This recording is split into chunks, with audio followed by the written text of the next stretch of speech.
time. It loves to feed, it loves my past. It's always taunting, but somehow out of grasp. Can you hear me? 'Cause I'm lost, and I can never come back again.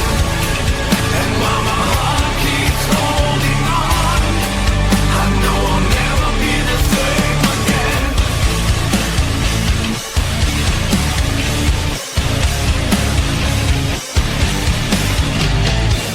It talks to me, it holds my hand, it showers me with things I can't understand. It has no reason, it knows no time, it's constantly watching, so it's not left behind. Can you hear me? 'Cause I'm lost, and I may never come back again. And while my heart keeps holding on, I know I'll never be the same again. Can you hear me? 'Cause I'm lost, and I may never come back again. And while my heart keeps holding on, I know I'll never be the same again. You know I'll never be the same again. You know I'll never be the same again. You know I'll never be the same again. You know I'll never be the same again. Can you hear me? 'Cause I'm lost, and I may never come back again. And while my heart keeps holding on, I know I'll never be the same again. I know I'll never be the same again. I know I'll never be the same again. I know I'll never be the same again. I know I'll never be the same again.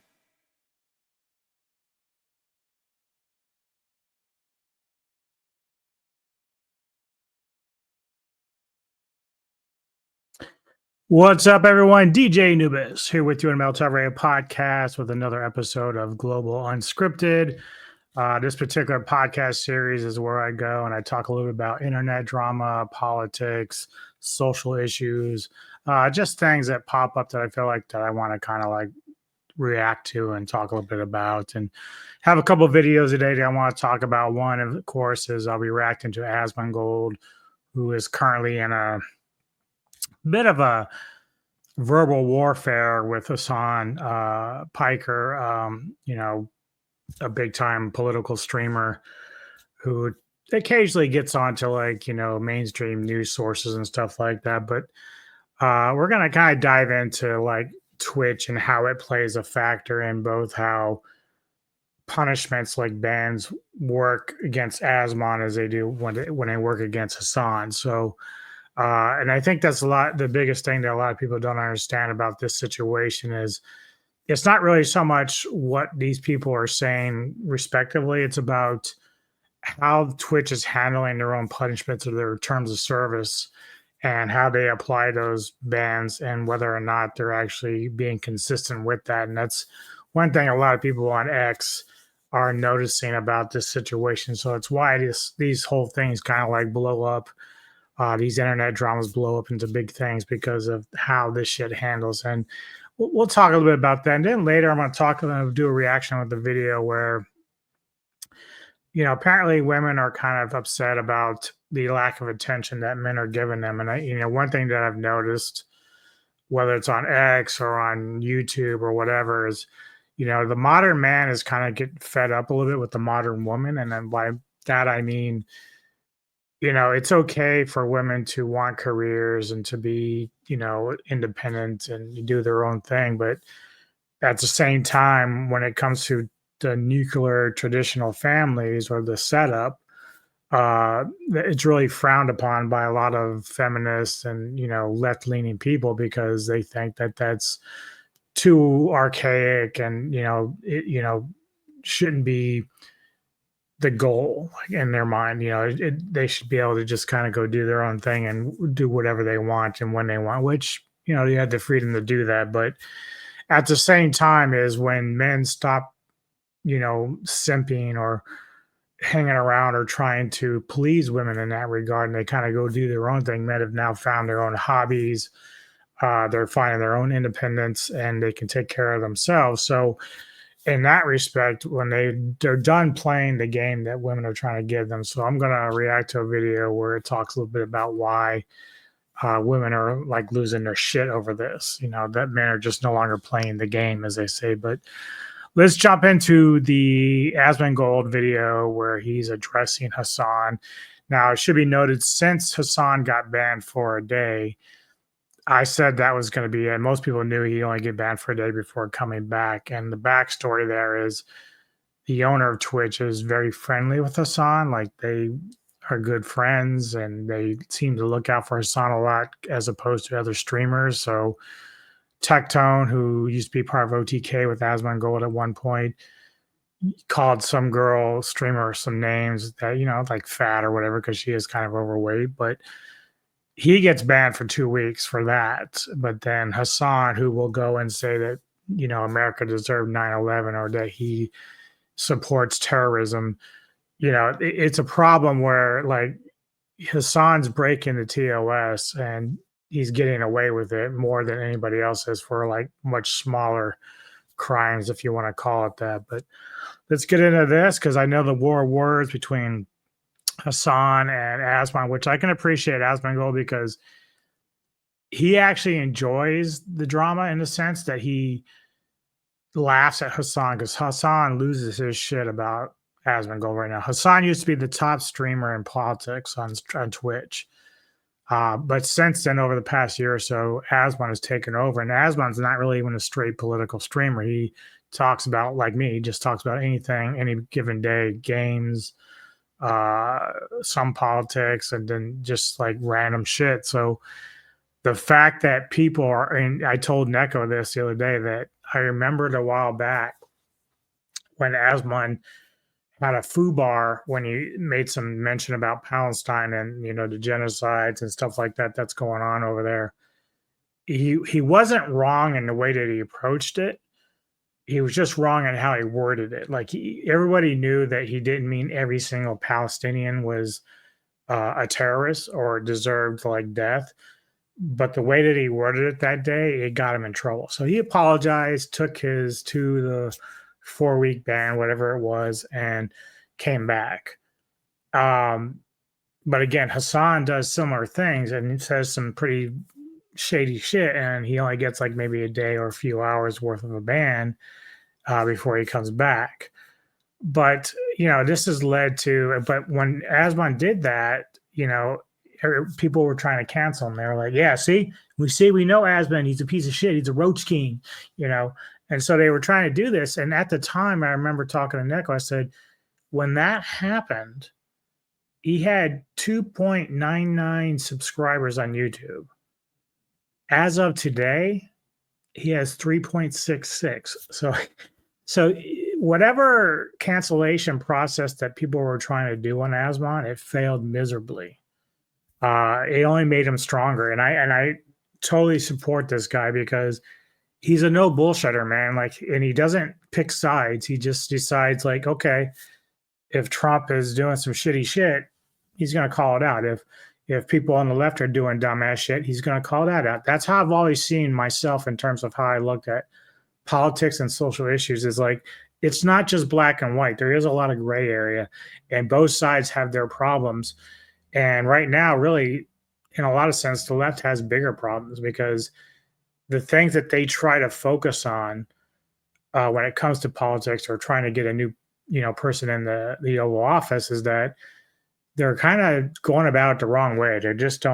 They can't see the forest from the trees. They're just ignoring the things that got them to lose the last election. So everything they tried didn't work, yet they're trying to double down on that bullshit. And it kind of filters through to the gaming industry when we got stuff like Melissa Mercante and Smash JT in the middle of a lawsuit with one another. You know, it's all just kind of draining into that. But here we are, you know, like I like people like Asman who just, he tries to call it the way he sees it. He understands, like I do, that certain parts of the conservative party is good for me as an American. It helps me in my life, helps me and my wife in terms of money and everything else. So, uh, people say, well, money's not everything. Well, money helps the way America goes. So, like, I don't begrudge people that have infinite amounts of money. I don't say that they have to pay me anything. I don't say they have to go and give it to the world. But the left, they like to use these guilt trips to try to force the uber rich to do this, this, and this, when really it's not your money. If you want to give away your money, no matter how much you have, go do it. Be the good Samaritan, but don't expect other people to pick up your slack to do this. And that's the thing that's always bothered me about the left is like, it's not your money to choose to tell them to do what to do with their money. It doesn't matter how much they have. And when I listen to people like Pokimane, who is worth like over $20 million, trying to lecture people about, oh, the uber rich should give their money away. No. You give your money away. You quit living your luxury lifestyle. You quit buying all your designer clothes. Go give your money where you think it counts and shut the fuck up about everyone else and what they do with their money. It's just a ridiculous notion. Like, I've never gotten it. And yeah, I take pride in the shit that I have. And I've said it before, don't fuck with my shit. I've worked hard for this shit. So I don't want people fucking with my shit. Don't want you fucking with my money.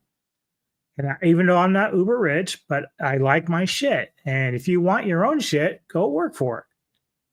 Quit being a douchebag. Simple as that. End rant. All right, let's get moving. Say that you 10 toes down support the Houthis, that doesn't get you banned. But if you criticize a manifesto, that does. I'm sorry. I did want to say real quick, yesterday I did my video on the gaming stuff, and I apologize because I had to do like 2 or 3 different videos because for whatever reason, the internet out here was fucking jacked up and it kept coming and going throughout the day. So I'd be in the middle of a recording and then all of a sudden, boom, it would like drop. So if it seems like it's kind of choppy towards the end, that's why. Just so far today, I'm not running any problems with the internet acting wiggy or anything. So hopefully everything runs smoothly. Make it make sense. Okay, so do you see what I'm saying here? So Hasan got banned for, this is what he said. He says, I covered the motives of the Israeli embassy staff shooter. Twitch TOS dictates a suspension for even critical examination of the manifesto. I believe this is a bad policy for news and press freedom. I'll take the suspension, but I hope Twitch changes this policy in the future. So this is his entire email right here, and this is what it explicitly said. So I'll just go ahead and just to make it easier for you guys to see it, we can go ahead and just pull it up, and I'll make it bigger so you guys can see it. So improper handling of terrorist propaganda. So share. So just in case you don't know, the other day, a gentleman went and shot 2 Jewish, I don't know if they were ambassadors or just Jewish people that were in high rankings here in America. And I forget what city it was, but I think it might have been DC. I'm not sure, but he shot and killed them. And, obviously when he was arrested, said free Palestine. He was doing the whole thing, right? Hasan's position's been that he's very anti-Israel. He feels that Israel is basically terrorists against, Gaza and everything else. So he doesn't really want to address the atrocities that the terrorists over in Gaza do to Israelites and all that. So it's very disheartening that he's looking at it through a narrow vision, basically. But he basically had read the manifesto from the gentleman that did the shooting. And I'm kind of with Asman on this. Like, to me, that's the least of Hasan's like issues. Like, that to me wasn't like an issue to ban him for, because he's basically just doing what he considers to be journalism. He's reading about what happened, what this person said regarding why they did what they did, but they banned him for it anyway. And I don't know if Twitch at that point was just looking for a reason to ban him, because it almost Twitch reminds me a lot of the NFL, where how you watch a football game and then you'll see like a play happen as a fan, and you're saying, dude, my God, he held the receiver, dude. It's pass interference, and the refs didn't call it. But then on the next play or so, They might call like a holding on the team that should have got that fucking flag. That's sort of like how Twitch does their punishments and bans. Like they ignore it until one point where there's so much pushback on them that they have to do something. And this also applies to how the ADL kind of got involved with Hasan, and they started calling him out publicly. And that's, whatever you put pressure on somebody, whether it's like a big platform or whatever, that's going to raise some eyebrows, and that's going to make Twitch like a little nervous, because you just don't want these other companies. Like, I think I've heard the ad revenue for Twitch is dropped. Like, the sponsors are like dropping out because they don't want to be associated with a company like Twitch that endorses a guy like Hasan, who's basically endorsing terrorism. Like, even if Hasan is kind of dancing around, like saying it outright, even though he did the other day, he said something to the effect of, if people see Hamas as terrorists, and I'm going to stick and say I'm going to support them. That's basically what he's saying. So he's already acknowledging that he's going to support that, at least that type of terrorism. If you think Israel's doing the same thing, great. But the reality is Hasan is doubling down on his bullshit. And he's having a hard time dealing with the fact that Asman calls him out on it all the time. But Asman really is just kind of doing it through the videos that Hasan makes. So like, Asman will get up, talk about some games or whatever, and talk about some politics. And then he'll get, like, someone will send him a video that Hasan did talking about him. So Hasan is just lost his shit about Asman right now. But this particular case is why he got banned from Twitch, at least the reasoning they got it. Now, they brought Hasan back a day later, and apparently I haven't really heard, maybe Asman will touch on it in here.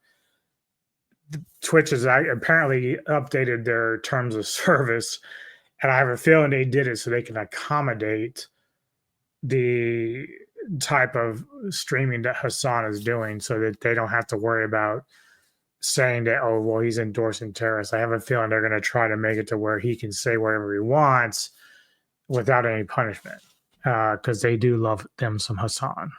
Content related to terrorist or violent extremist groups.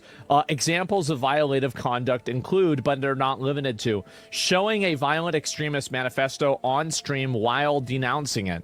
So that means that you can get suspended even if you say something is a bad thing, just by showing it. Just by the nature of showing it, you can get suspended by doing this, right? He didn't even denounce it, right? Well, like, what I'm saying is that even if you do denounce it, you would still get suspended.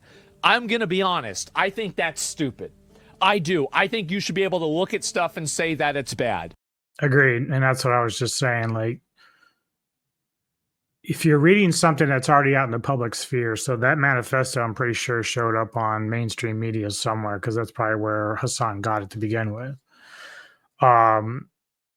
So Hasan has told people day and night that he's a journalist, even though he's really not, but he considers himself one. So he's just reading what's already out there. He's basically, I think when that trans person shot up the Christian school, they had a manifesto, and the mainstream media was, talking about that. And I saw like web zines, showing the manifesto, what it said in that. So to me, Hasan in this case is not doing anything any different than what they're doing. And if he's denouncing it, great. But I think part of the problem is past history with Hasan is probably deep down, he probably agrees with what this guy did. Just the way that I've seen Hasan carry himself. Like, I don't think Hasan is really as empathetic as he tries to say that he is. I think he really does hate America, and I think he does hate Israel a lot. So, sure. Because, again, obviously, this is not necessarily what he would do, but I try to be fair. I know it sounds crazy, but I try to be fair with this kind of stuff. And it was weird that he denounced January 6th, but he promoted Hamas as the only organization that's helping Palestine. I don't know if he said that or not. I didn't see him saying that. But anyway, and I hope not, because it's certainly not true. But either way, let's go back. Hasan denied it for 1 minute, defended it for 5 minutes. Right. And this is the thing, is that whenever whenever Hasan says that he critically analyzed this manifesto, I don't believe him. And the reason why I don't believe him is because he interviewed a Houthi terrorist and he said it was a Yemeni teenager. He said he wasn't a Houthi. He said it was journalism. And then he's like, we love you. And he's doing a hand heart. And he's like, you would do what Luffy is doing. And we support you, right? And so whenever somebody has a history of lying, I'm going to assume that the next time they say something, they're also lying, right? And so anyway, call him Tim Houthi. Well, I don't know if they call them that or not, but regardless, you're misunderstanding it. Bad take. It's not about denouncing it, but I'm showing it. You're not. That's not what I'm saying. Listen to what I'm saying before typing out whatever your argument is against something that I'm not saying. Listen to what I'm saying. I am not saying that he didn't denounce it, but what I am saying is that I don't believe that he denounced it based off of the fact that he lied about the Houthi thing. He did. And I remember whenever that happened, I defended him. Everybody remembers, like historically, I defended Hasan interviewing the Houthi person because I thought that he was interviewing them in a journalistic way. I later on watched the entire tape. I found out that was not true, and I reversed my stance on it because of that reality. So when I see Hasan, who previously had said that he was just simply interviewing a Yemeni teenager, and he totally misrepresented the situation, and now I see it happening again, and he's saying, oh, well, I was just talking about the motives of the Israeli embassy staff shooter. Guys, I don't believe that. I don't. I'm not going to just believe that, right?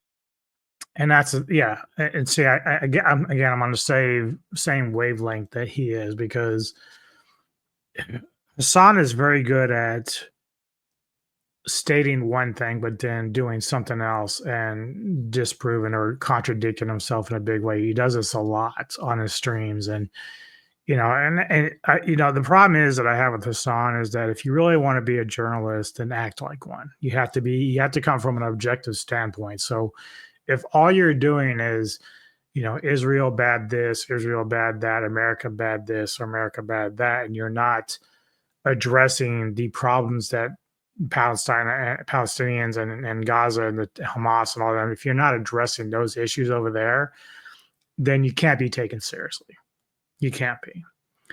And this is one of the problems that I have with mainstream media right now, because for a while now, the mainstream media has become corrupt and biased. And this includes Fox. I don't want people to get it twisted, because Fox is up there with the extreme right in terms of how they approach shit. So, people have told me, well, where are you going to find unbiased reporting? Well, I'm like, well, it used to be like you might have some of your own opinionated stuff, but at least you were still coming at it objectively. And it's been a long time since that's been that case.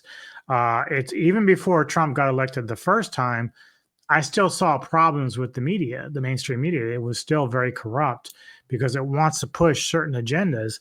During the Obama administration, the media was constantly pushing what they're pushing now, is that's division between Americans. They want to just apply like Nazi to every white person that's in America, or thug to every black person in America. And so there's this big melting pot of us in the middle who aren't putting up with this shit, but we're not the ones that are the loud enough voices. And that's the disappointing thing, because what you're seeing is with Trump getting elected this last time around is that when it came to the left and how they're approaching the way they want to run the country, like, so we are starting to learn what happened with Biden. They hid some shit about Biden, dude. They let that guy who was already ill continue to serve as president. And it was clear he was declining. It doesn't mean he's dead. It doesn't mean that he didn't know some of the things he was doing. It means that you could tell he was struggling. Yet the Democratic Party and the left continued to put him out there and say, everything's okay. You dumb Americans won't learn from this. We know, right? You don't know shit.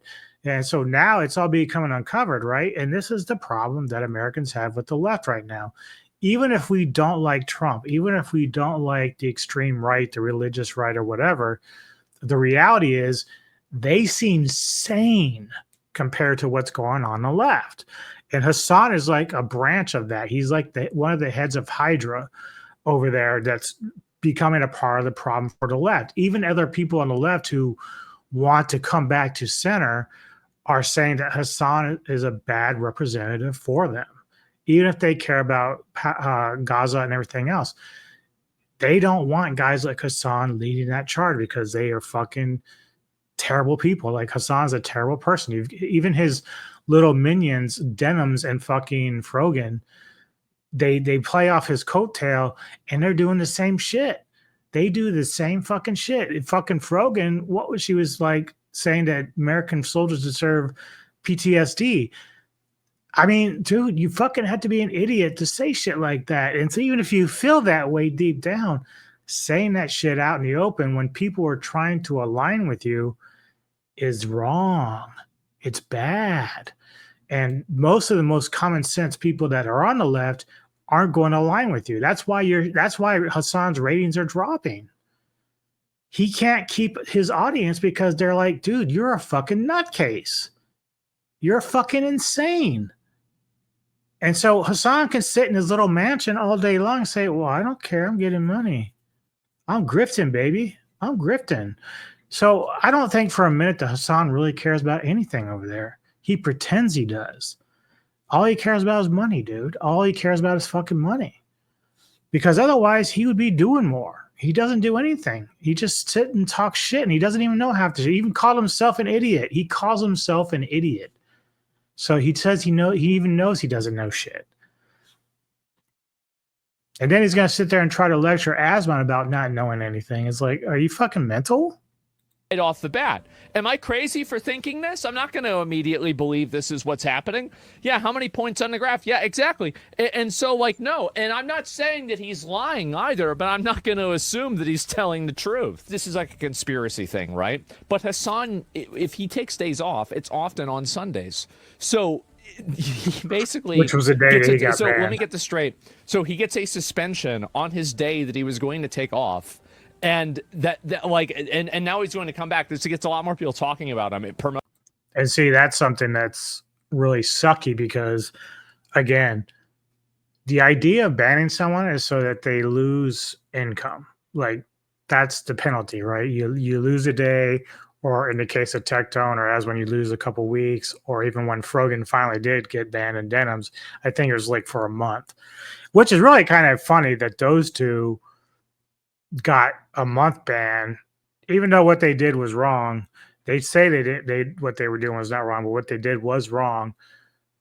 They got a month for that, whereas Hasan barely gets touched whenever. I don't think Hasan's ever served more than a day, but he's been banned like 10 times, which apparently the more bans you get means you usually get a permaban at some point. He's just not getting it. And that's part of the problem that people have right now is that Twitch isn't really enforcing their terms of service on Hasan fairly or against other people fairly. If you can get 2 weeks for calling a chick fat, even though that chick's talking shit about your family and everything else, that to me, man, like, what are we doing here? Like, somebody needs to buy Twitch out and start applying shit fairly. Otherwise, Twitch is going to go run into the ground because they will lose more and more people. Asman talked about maybe switching over to YouTube or something else. I hope he does, because the reality is, even though he doesn't take any ad revenue from Twitch, he just uses their platform to get people, because it's easier for a lot of people to jump on and watch games through that medium. But the reality is that if he leaves, man, like, a lot of people might jump ship with him, and I hope they do. Like, fuck it. Nobody wants to hang with Twitch anymore because Twitch has clearly showed their hand. Hi. What are you doing? I mean, you're gonna talk on stream? All right, let's get back to this. Promotes him a lot more. And this is like, they banned him on Sunday. Right, exactly. Like, again, I'm not a conspiracy Andy, but if I was, I would be very upset right now. And so anyway, it's a ban for optics. Well, what I'm saying is that it actually creates the worse optics, Because when everybody starts discussing the fact that he got unbanned, and then all of these clips start circulating around again of him saying X, Y, or Z thing, this is just another point where Twitch, like in my opinion, I think Twitch either should have suspended him for longer, or they should have not suspended him at all. One or the other. Correct. Because a 24-hour suspension, all that's going to do is because, like, and this is the other issue too, is that a 24-hour suspension, he's gotten like 5 of these, right? And Twitch has a like kind of like a punishment pyramid, right? Where it's like you do, it's a warning, a day, 3 days, 7 days, 2 weeks, a month, and then perma, right? That's generally the way it works. And so when you see a person that it doesn't follow that paradigm, well, this becomes a problem now, right? And so it's an escalation. And so when you have the same thing happen to one person, it looks obviously biased. So again, it's his 6th ban after breaking a TOS so many times. It should have been a month or a promo. I mean, honestly, if he gets a 24-hour suspension, in my opinion, I think a 24-hour suspension will make this entire situation look a lot worse. And the reason why is because they will show that this is a person who was, like there are so many points on the graph for him promoting and supporting terrorism. Just straight up, flat out, plain English. There are too many examples of this happening. And the one thing that he does end up getting banned for is reading the manifesto of somebody else. Come on. I don't know why Twitch would do this. I think it was stupid for Twitch to ban. It's like I said, the NFL effect. He should have been banned a couple weeks ago for something else. But because nothing happened, and then when like I said, the ADL got involved and his name started making rounds on like Fox News because they were saying he was endorsing terrorism. Well, at that point, Twitch couldn't just go back and say, well, yeah, we're gonna backtrack and we're gonna ban you for this offense. No, what they did was they just waited him to do something like this, which is really a nothing burger, really. And then ban him, just claiming they actually tried the optics is to try to make it look like they actually did something. But everybody's not dumb. Like, they know that he was only going to be banned for like a 24-hour period and then back on. And then, of course, like I said, it was on a Sunday when he's not even working to get paid anyway. Him, especially if it was for a day, because now Twitch is basically confirming, hey, by the way, he is actually doing terrorist propaganda and he's discussing it. Like, what people are going to see and what the media is going to see is Hasan banned and improper handling of terrorist propaganda. That's what people are going to see. And that's what the headlines are going to be and everything like that. And you know what? Let's actually look it up right now. Hasan banned. Let's read what people are typing. And let's see here after sick comment. And this is, again, lefty influencer Hasan Piker kicked off Twitch after sick comments. Hasan banned after violating terrorist content policy. And so, and this is the thing, right? Is so now you have all of these articles that are being written that Hasan violated the terrorist content policy. Now, are these articles going to explain and contextualize what that policy is? Sure, maybe they will, but it won't matter. Because at that point, everybody will have already seen that he got banned for violating a terrorist policy. And after all of the other things that he's done that has been promotional of terrorists, I don't see how anybody can disagree with that. But how does that happen? VTubers get banned for the first time offense for 1 to 2 weeks if they show hips. Hasan's on a 6th ban and he doesn't even get 3 days. Really now? Well, that's because he's getting, in my opinion, I think that it's very obvious that Hasan gets preferential treatment from Twitch. Yep. I think it's very obvious. They're baking him a cake. They're singing him happy birthday. Dan Clancy's saying he's one of his favorite streamers. Hasan openly supports terrorism multiple times. Nothing ever happens. I mean, how many points on the graph do you need until you can draw a line? And this is also, keep in mind, and just keep this in mind too, Erob banned 30 days.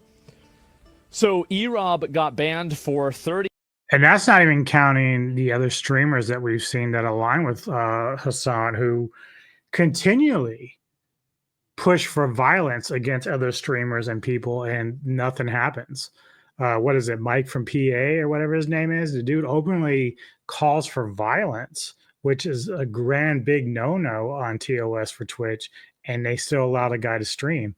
It just blows my mind that nothing ever happens with some of these people. But if Asmon or somebody else were to do that, they'd immediately be banned for 2 weeks or longer. Like, it's really ridiculous.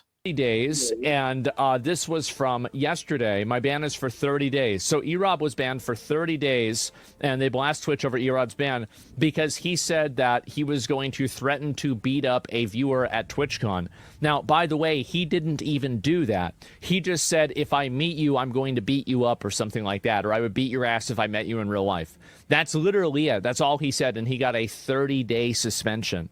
That is insane. So the level of like logic with this is just totally non-existent. And I think Twitch needs to, I think that they need to have a come to Jesus moment with somebody at Amazon or somebody doing this, because the decisions that their moderation team is making is it's so flagrantly biased that it's going to drive away even more advertisers. And there's zero consistency. Yeah, all I want is consistency. If this thing is against the rules, then it should have been. Yeah, one thing that Asmon has pushed a lot of times, like, he doesn't even really care that Hasan says the things that he does, because Asmon's a big pro free speech kind of guy. And a lot of us are. So, but the thing that bothers us about this is the fact that Twitch doesn't consistently uphold their own TOS standards. It's like they're fucking stupid. But it's obviously more just because they're biased. And so, depending on whether or not they like your politics or your social positions or whatever, they will kick you off, and ban you for a much longer period of time than they will Hasan or somebody else that aligns with him in that regard. Been against the rules every single time. So yeah, that's really it. Didn't Tectone get a 2-week ban for calling a person fat? Yes, Tectone got, and this is another thing, right? Is that Tectone got suspended for 2 weeks for calling Frogan fat. Like, in what universe is calling a person fat worse than promoting terrorism, right? I mean, this is just, again, it's like, there's no reasoning to this at all. There's no logic to this at all.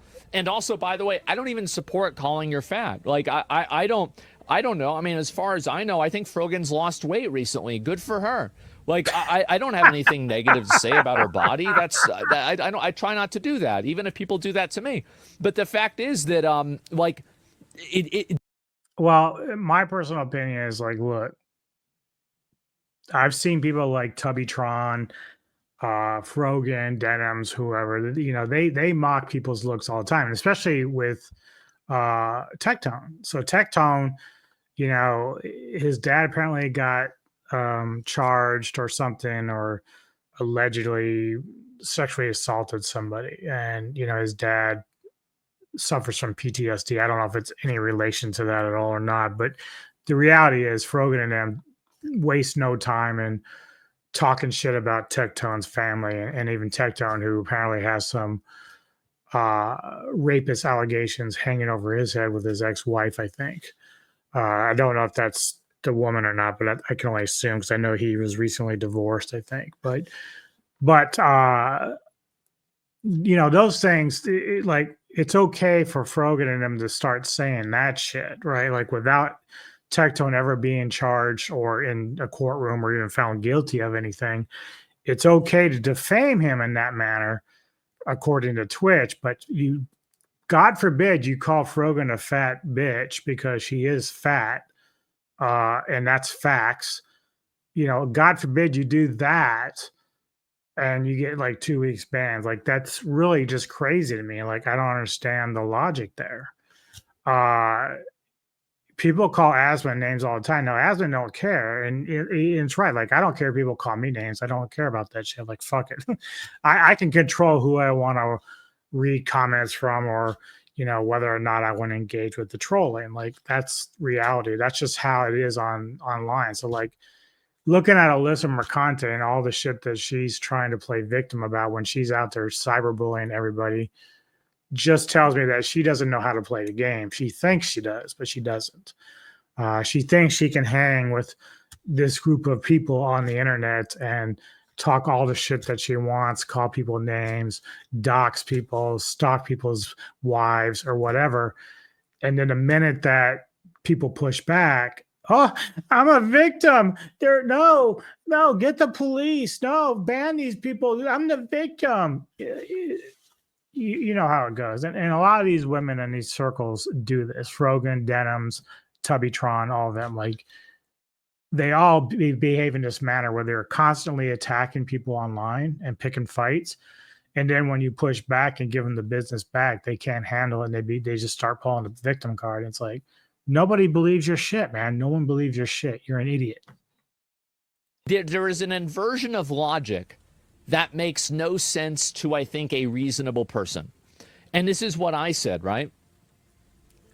Fat shaming works. So I don't know. I don't want to, again, I don't want to get into that.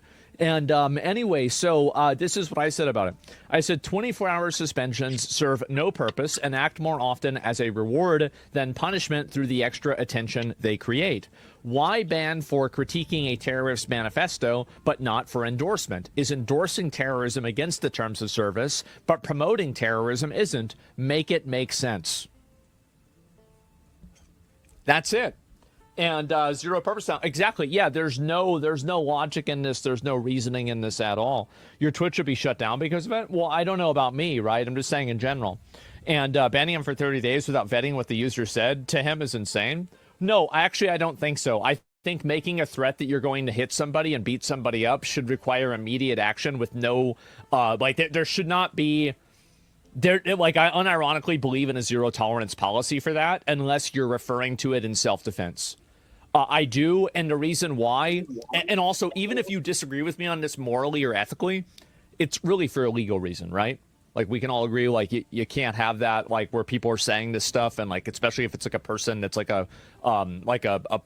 technically an independent contractor, but you're still employing, like, you can't have that. And so they had to do that to E-Rob in a way, but in game. But what I'm saying is, like, that's really it, right? And that's what I think. Promoting terrorism is a fake complaint. Well, that's what's funny about it, right? Is that promoting terrorism is a fake complaint, but endorsing it isn't. So, L, you're actually right, and that's what's so crazy. Is that? But do you see the logic in why that's ridiculous? Like, because I know you were the one who was disagreeing with me. I just want you to see where I'm coming from with this. Is that, don't you see how ridiculous it is that you can have a rule on the books that says you can't even show a manifesto, but you can promote an organization that's labeled a terror organization? Like, do you see the lapse in logic here? They're like, and I'm not, no, by the way, there's nothing wrong with this person. This person's fine. Both should get you a ban. Oh, both should get you a ban, or neither should get you a ban. But if one of them gets you a ban, it should certainly be supporting the terrorist group. Okay? I don't know how anybody doesn't see it that way, man. I don't. And so he showed literal explicit terrorist propaganda before it. He did. And he never said, wait, typing, that's fine. And anyway, it's bullshit because they probably agree with the manifesto. I don't know whether they agree with it or not. I'm not going to say that. I think that's extreme. But my point is that coverage on a terror recruiting video is still supporting. I disagree with that. I completely disagree with that. That's like me saying watching a video of September 11th is supporting it. No, I find that to be ridiculous. And so can't show the manifesto, but you can promote the group the manifesto belongs to. Yeah, exactly. It's so silly. And so no shit. Yeah, exactly. Like, there's no logic to this. And all I want, why didn't you read the whole post? Wait, did I not? I thought I did. Yeah, is there something I missed? I don't think I missed anything. But anyway, I'll read, obviously, what he said about it on Twitter, etc., and see kind of what's going on. Where is he? Why did they didn't even tag him? Oh, right, because he has Yeet ban. That's right. That makes sense. All right, so basically he got suspended, and this is the original post right here. It got 40,000 likes. Do you think the Free Palestine movement is inherently wrong? No, I actually think the people in Gaza are being brutalized. I would have no money supporting or raising money for them even. I think that they're also, like, I actually feel worse for them than the Israelis in a way, and here's why. The Israeli government doesn't kill you for protesting against them. Hamas does. So these people. Yeah, if people want to kind of know my stance on this, because I don't know the ins and outs of why this war has been going on for so long, but this is what I can tell you. And I've had my beef with Israel because I've said it 100 times. I wish America would stop defending Israel. Like I don't really want to protect them anymore. Mainly because Israel does have their own military, so they should really fight their own battles without America's help. But one thing I have learned over the last 25 years of paying attention, at least a little bit, to this ongoing feud between Israel and Gaza is that whenever America tries to work a truce or a 7-day truce or whatever to try to get them to stop killing each other, some more times than not, Israel will like go and launch a fucking missile over there, claiming that they were provoked, and I'm like, it's bullshit. Like you guys are fucking purposely antagonizing Palestine and Gaza and all this by doing this when we're trying to bring peace to that region. And now it's like, obviously Israel holds a big part of America's heart, at least as far as religion is concerned, because of Jerusalem and all that other stuff around the area. So, obviously that's a big reason why America's there. But for me, we really shouldn't be picking a side there. Like that's not really a war we should be fucking with. Now, obviously, people like Hasan will say, well, America should be siding with Gaza, but that's not going to happen either because as Asman's pointing out, and this is the stuff that Hasan doesn't address, is that Gaza and Hamas and all them over there have their own atrocities that they're committing against Israel and their kids and all this other stuff and the terrorist attacks. You can't just put blame on one of them. They're both guilty of the atrocities that they're doing to one another. But, if you want to be mad because America chose Israel, I guess that's the way. But part of that reason is because, as Asman again is pointing out here, if there are certain things you can do in Gaza that you wouldn't get away with anywhere else, like, or you would get in trouble or get killed or whatever, that wouldn't happen elsewhere. So when you're killing your own people for just speaking out against you, that's a problem. Like that's tyranny. Like that's really a bad thing. And that's the kind of stuff that should stop. Now I still have about half of this video to go, but I'll probably go a little bit more, but then I'm going to move on to the next topic in probably another 10 or so minutes. People in Gaza are being oppressed by Israel, and they're being oppressed by their own paramilitary terrorist organization, pseudo-government. They're living in hell. That's my opinion. That's my genuine opinion about it. I really support them. I absolutely support them. And I wish that more and more people would be able to distinguish the difference between Hamas and Palestinians. Anyway, let's move on. My point is, Israel doesn't oppress them. Israel does not actively kill people who protest against Israel. In Israel, they don't actively kill Israeli citizens as openly, at least, as Hamas does. Right? Yes, they do. No, they do not. You can find plenty of people that are protesting against Israel in Israel. The people that are protesting against Hamas in Palestine end up being killed. That's just the truth. If you actually think that there's any parity here, you are totally brain broken. Anyway, let's move on, because you're asking me what my opinion is. That is my genuine, honest, real opinion about it. And I think also, actually, you know what? Like, I'll leave it at that. That's what I think. That's really it. Okay, let's see here. And I'll read a few more of these. Opinion, but you aren't right? Sure. I mean, everybody's going to have different opinions. I don't want to argue about people with this. This is just the way that I see it. And Saudi Arabia, famous hater of terror attacks on U.S. soil. Saudi Arabia puts out a statement condemning the terror attack in D.C. Yes, Hasan, that's correct. Maybe it is a better idea that instead of looking at the original sin of Saudi Arabia previously endorsing terrorist attacks and doing this, that we try to move past that and we establish a diplomatic relationship with them so these things stop happening. Yes. Okay, like that's just me, right? Rather than fucking just, I mean, ever since 9/11, we've been fucking at some proxy war in the Middle East somewhere. Well, this has gotten us fucking nowhere. It's gotten fucking nowhere. And also, by the way, Osama bin Laden got kicked the fuck out of Saudi Arabia. So I'm not going to completely blame them either. Yeah, they didn't even like him. And so anyway, let's see here. Previously, it's the same guy sitting in power here, brother. Well, this guy wasn't sitting in power in the same way he was back then. That's crazy. He wasn't even old enough to do that. He's trying to shit on Saudi Arabia for condemning the attack, but he still hasn't condemned it. Yes, exactly. And this is the problem, is that so now Hasan is trying to condemn Saudi Arabia for condemning, or shit on Saudi Arabia for condemning the attack. I mean, I'm not sure, like, I mean, I'm sure Hasan probably said killing them was wrong, right? I'm sure he did say that. But, I mean, isn't that a good thing? I mean, can't we just all make sure that we're on the same page here? Yeah, it's so weird. And Classic, yeah, surely he did. Well, listen, guys. I know this might sound crazy, okay? But I try not to just make shit up about people without being certain about it. I know. There's other people out there that do that a lot. But I actually try to make sure that I don't just... You know, that was a little nod to Hasan. Hasan is very good at gaslighting and just calling people Nazis. Like, he even tried to allude that, you know, Aswan should just come out and say the N-word. That's what he said the other day. Is like, and it's like Aswan has never done that. Like, never done that. Never used hate of any kind against people of color.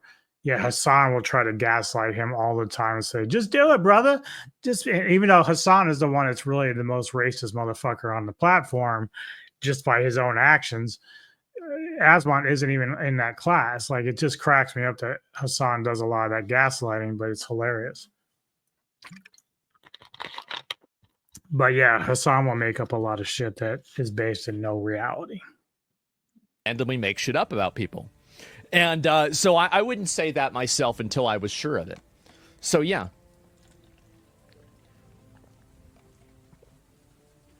I wonder who it is. Yeah, and that's what I tried to do.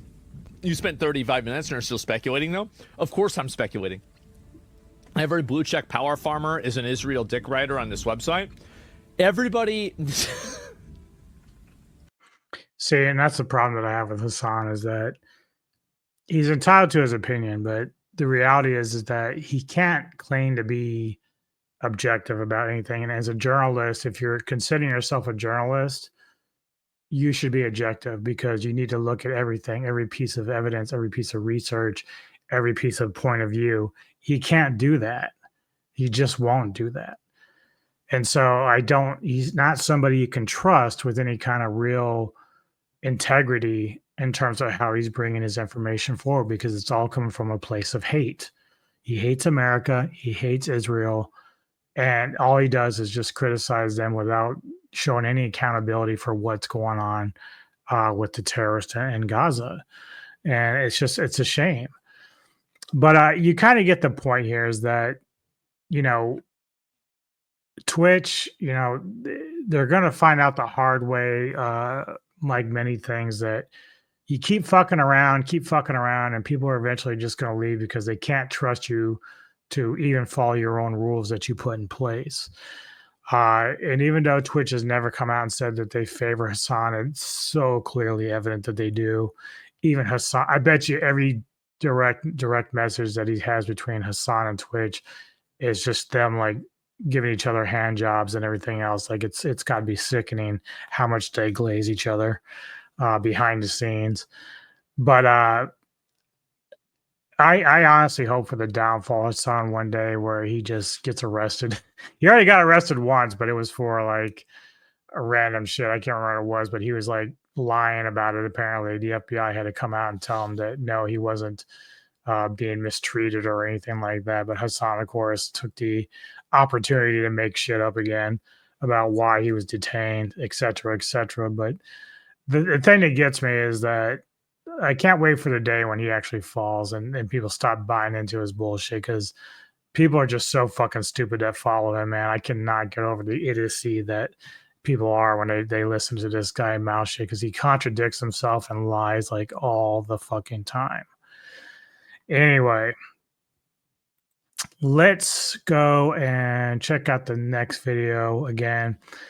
This is pretty much about women and whether or not they want to tolerate or they upset because they aren't getting the attention that they want anymore. And I was thinking about this the other day where I was watching a video, and it's those little quick videos where somebody's doing like that Tinder ID check, and they go and they ask these couples like who've been together for a couple of 2 to 3 years, and some of them plan on getting married or some are engaged. And they ask the guys like, well, do you trust your woman? And he's like, oh, of course. I've been with her for a while.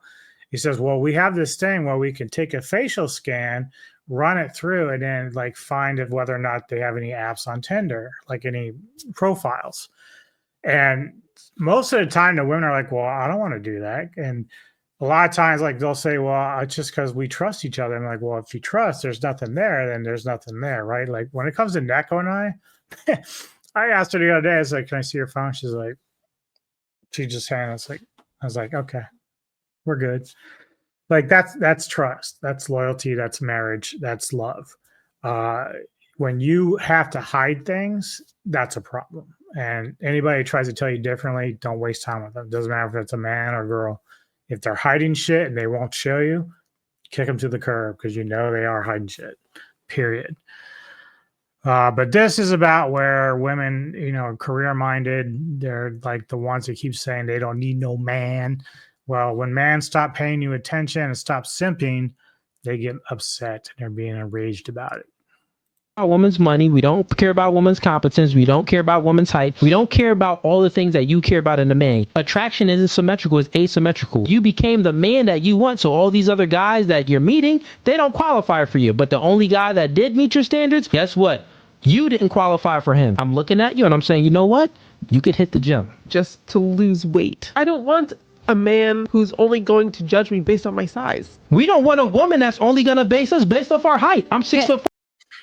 Well, yeah, he's got a point, because, we say, she's saying, I don't want to be judged on my size. But the reality is that men are also judged about how they look. They're also judged about how much money they make. They're judged by their dick size. I mean, that's the truth, right? Women often say size matters.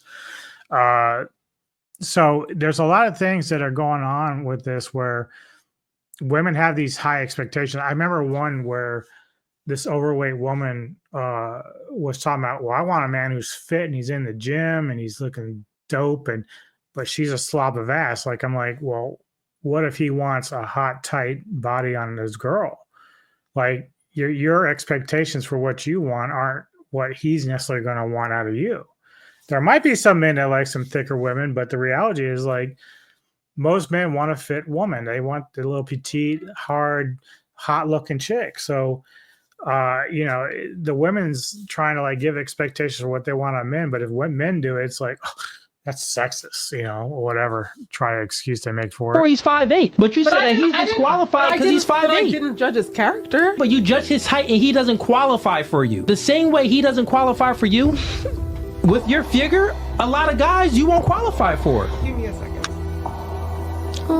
He's just... I was never speaking down on you. I was speaking to the queen in you. The man, he has a fool in him, but he also has a king in him. And that woman should always speak to the king in him. A woman has a fool in her, but she also has a queen in her. Me speaking to the fool in her would have been, you just as good as... Men often emphasize one fundamental need in relationships: respect. Unlike material possessions or financial gains, many men value genuine respect from women as a cornerstone of meaningful connections. Unfortunately, a growing perception is that modern women may overlook the importance of respect in their interactions, leading to strained relationships and misunderstandings. Hey, yo, so everyone's heard about the black lady, that not only embarrassed herself, she embarrassed and disrespected her date because she didn't want to go to the Cheesecake Factory. She didn't even want to get out the car after she was an hour late. I remember picked that. her up. very polite. Now, apparently there's this viral list of restaurants women will not accept on first dates. I just need help from you guys. Do you think this is just a black woman thing or all women? You know, the funny thing is,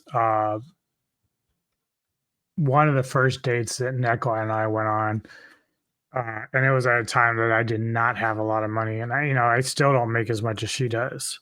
And testament to her, she's hardworking, she's the breadwinner, she's in a lot of ways provided a great life for me, and I try to do things to make up for that without the financial aspect of it, right? But when we were first dating, obviously I was working at the same company as she was. I was just doing a different position, but we went out and I didn't have a lot of money because at that time I was paying rent, I was paying my car insurance, and I was still a bachelor basically at that stage. Um, and so we went to this restaurant and I didn't have enough to get both of us dinner. So I bought her what she wanted. And she noticed that, she's like, "Are you not eating?" I said, "Yeah, I'm not hungry." I was trying to play it off, right? And she caught on. She kind of knew, and she's like, "Well, you should eat something." I'm like, "What?" I said, "Well, I don't really have a lot of money, so I just want to make sure you ate." And she shared her food with me. Like, how fucking gracious and understanding is she? Like, any other woman would look that situation and say, "You're a fucking loser. I'm out of here." She did not do that. And there's very few women that do that, that behave that way, that have the kind of heart that she has. And I knew early on with her that she was the one. Like, I just knew. Because when you can get past all the high school drama and you get past all the whether or not you make this amount of money, or if you look like Chris Hemsworth, or if your dick is like the size of a donkey, whatever. If you can get past a lot of that and see the heart and see that the respect and the love from somebody, everything else becomes secondary. Everything else is like, well, we can work on this a little bit together. We can do this together. We can manage our life together. Even Neko and I it's not always been 100% perfect.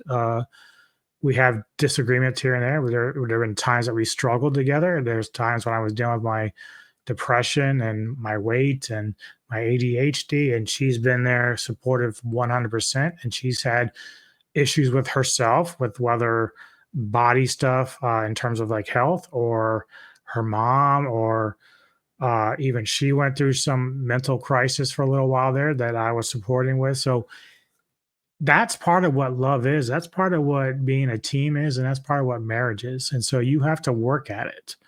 And even if you're not married, if you're in relationships, that's also what that means. But some women today, like, they're just all about themselves. It's the selfish phase, as they call it. And there are men that do the same thing, but a lot of times that we see, because stats back it up, that most of the divorces that happen are initiated by women. Now, I'm not going to endorse like that one thing where the woman went on TikTok or something and she said that she had got divorced from her husband. They had like a kid, and she said that she was surprised that it was really a low-key divorce, like there wasn't a lot of drama. However, there clearly was an underlying issue because the guy ended up coming back and killing her and the kid and himself. And the thing that women don't tend to understand, because you hear women in the modern age say, well, we want more sensitive men. But the reality is, when men do that, they become victims of women's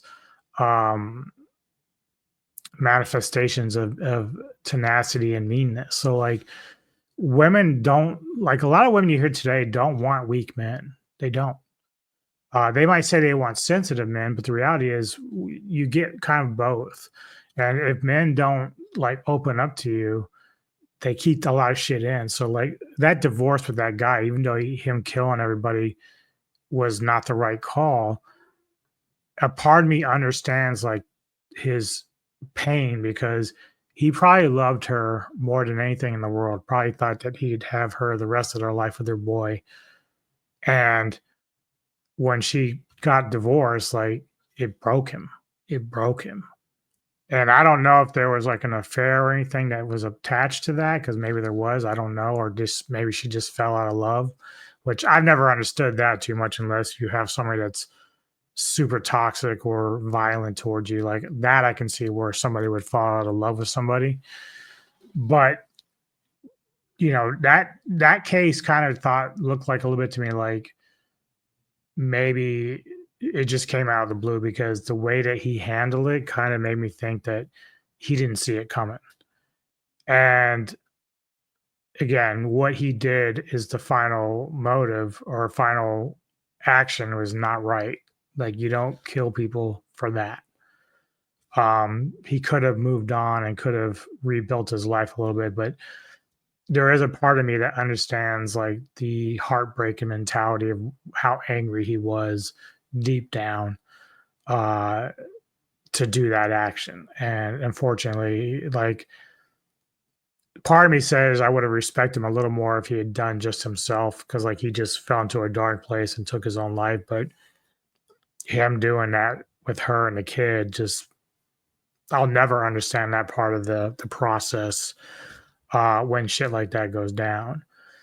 But women take advantage of men like that. They assume that because we are stronger physically most of the time, and because you know we generally are the ones that are the home giver or the caretakers and take care of the women and the kids and stuff, as far as like the breadwinners and stuff, they assume that we can just come back and bounce back from anything. But we go through our own traumas, our own depression and sadness, and it just doesn't always show, because a lot of times, even for myself, you're taught to not show weakness.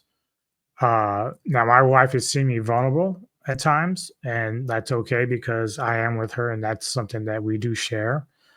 But I do still keep like certain things inside that, you know, I don't want out. Like I don't like showing weakness, and not because of any real manosphere type of thing. It's just that I feel guilty if I show weakness. And, you know, maybe a therapist would say, don't feel like that. You should never feel like that. But the reality is that's just how I am. That's how I'm built. So, and, you know, and it's just, I never liked crying in front of people either. So it's like, at that stage, it's like, I understand like a lot of that. I understand the anger, but it's always going to be about how you handle it going forward. And so, you know, I wouldn't endorse suicide either, but the reality is like that's far more respectable in the sense that he fell into a dark place, loved her a lot, and felt like he had nothing left and took his own life. But his other actions regarding that is cowardly, because you not only killed the woman you supposedly love, but then you killed the kid that you supposedly love. So it's like everything that you might have felt is gone the minute you did that. Now that's an extreme situation. I don't mean to bring everybody down. This is more of an extreme situation to what we're talking about here, but just food for thought. Created that list with mostly black women, all black women. Reason why I'm asking is because black women get married at the lowest rate of any ethnicity by 50%. 1 out of every 4 black women will or have ever been married. The hilarious part is if they're not accepting these first dates, how in the hell are they ever going to have a last first date and end up having a family and a companionship and marriage? Maybe black women don't give a fuck about being married no more. But I need you guys' help. Let me know if y'all think this is a black woman thing, an all woman thing, a majority black woman thing. What's the percentage? What's the pie share? This lack of respect is often seen as a disregard for the values and efforts men bring to the table, leaving them feeling unacknowledged and unappreciated. As a result, many men choose to distance themselves from modern women to avoid situations where they feel undervalued.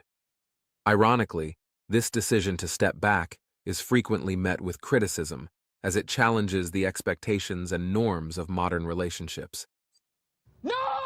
Suicide is only dangerous because of men, which is true. Statistically, violence, men. That isn't true. Let's get to the root cause of things. Manipulation happens when you focus on the effects and you don't go to the cause. So the root of it is that without a man and you were just here, you would have been eaten by a lion, a tiger, and bear. And guess what? If the lions and tigers and bears didn't get you, you wouldn't have the ability to gather enough calories for you to last. Because a woman can't manipulate the world how a man can. So let me explain to you how a world would operate with only women and only men. When men get together, we know, oh, he's stronger here, he has this skill here, he got this. Let the best person work this skill, and that creates a hierarchy from top down. When a woman get together, what you think about, you're all emotional. So you're tiptoeing all the time, and you're looking at the sensitivity levels in this woman and that woman because you know that you are sensitive. So what you do is you start looking at everything in an egalitarian sense to equalize everything. You get two, you get two, you get two, you get two. The men don't operate like that. Did you do enough to get two? If you ain't do enough, you're not getting two. You get zero. Put in that work and then you get that. Damn, dude, that dude's spitting some facts. That's pretty good. That's good. Like, make a lot of common sense there. Now, granted, there are women within, females that are basically boss bitches. And so, like, they're driven, they very strong-willed. Now, granted, some of that is part of the reason why they would struggle in relationships because they are trying to reverse that power dynamic. They want men that are basically simps and men that will dress up in the gimp outfits and like kiss their feet and all that stuff. So that's kind of what they're working for. So generally women like that are boss bitches will keep other women who are not as strong underneath them. And they usually actually kind of like mistreat those women underneath them because they know they can. So they will never allow another woman to kind of overtake their position. They'll always keep them down. Men, however, in the same situations often will say, yeah, this guy reminds me of me about 10 years ago. I want him up here as part of this panel. Like, I want him to be part of this team. And when I'm gone, he's going to be my replacement. Women don't often do that because they will hang on. I've seen this from personal experience with my wife in one of her former jobs, where the woman was trying to groom her to be the replacement, but ended up putting somebody else, a man, in a position to take the place. And my wife said, fuck you, I'm going to a different department. And that's what she did. So that was a woman taking power and keeping another woman down and then trying to give that power to another man, a younger man who hardly had any experience in that same position that my wife did. So the dynamics to which the way that women operate at high levels as opposed to men is much, much, much different. This is why on the survival series, men, they was cleaning water fast, building fires fast, because they created that hierarchy. They put the best person in position first. The women, they was trying to do everything equal and by committee, so they couldn't create any order and any structure. The world wouldn't be safer without men. Nature killed more people than any wars and anything you can never imagine. And men, we built infrastructure to protect the woman from nature. What? Jennifer Gilbo riding in Shoel Mahmoud's car when out of nowhere she appears to snap, lunging at the Uber driver, dousing him with pepper spray. Shoel picked up Jennifer and a friend on West 46th Street, but when they got to 65th and Lex, things quickly went south early Wednesday morning. What? Shoel insists he hadn't said a word to the ladies. The other passenger appears just as stunned. Jen, what?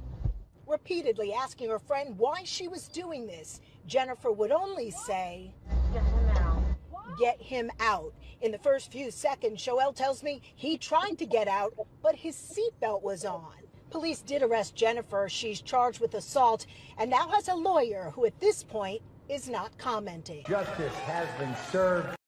Well, I mean, what the fuck is she going to say? Like, I remember that video and the case, and I think the girl was actually racist. I think she was actually assuming the guy was Middle Eastern, or I think she was trying to imply he was a terrorist or something. But I mean, it's been a while since I read that story and saw that video, so I don't remember all the details. But I do recall, like, chances are she was probably drunk or high as fuck, because if her own friend doesn't understand like why she's doing what she's doing, and the look on that chick's face kind of just tells me that that chick was out of her fucking mind. So I'd be curious, like, what the end result of that was. Jennifer Gilbo's shocking attack on an Uber driver with pepper spray sheds light on a growing issue: the rise in female criminal behavior. This trend challenges traditional perceptions of gender and crime, prompting deeper reflection on societal attitudes.